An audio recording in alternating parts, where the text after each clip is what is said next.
Secondo un comunicato della CGIL, la FP CGIL Veneto, il rapporto negativo che è uscito nei giorni scorsi sui tempi d'attesa dei codici bianchi nei pronti soccorso del Veneto, ci sarebbe un approfondimento per quanto riguarda le ripercussioni in termini economici sui cittadini veneti di una percentuale così elevata di codici bianchi.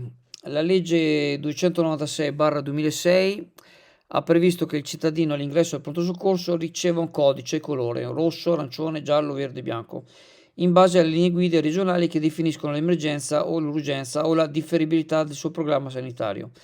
Il codice colore, dopo l'intervento dei sanitari in fase di dimissione del pronto soccorso, viene rivisto e non è infrequente che, grazie a una politica regionale molto stringente, il codice colore diventi bianco, quindi soggetto a ticket.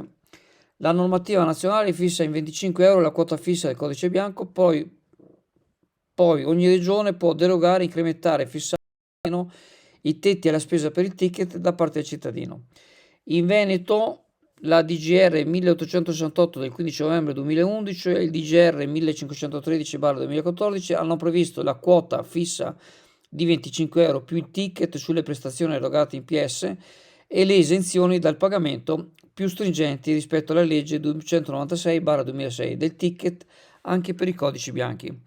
Ad impressionare sono i dati delle regioni pubblicati da Agenas anni 2022-2023 sui due codici più assegnati dal PS, verde e bianco, che sono in Veneto una percentuale altissima rispetto ad altre regioni.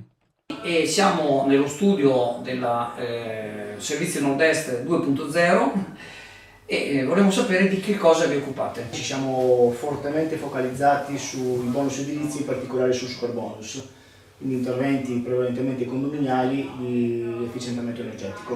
Il superbonus esiste ancora, fino al 31/12/2024 l'incentivo è stato ridotto al 70% e fino al 31/12/2025 è stato ridotto al 65%.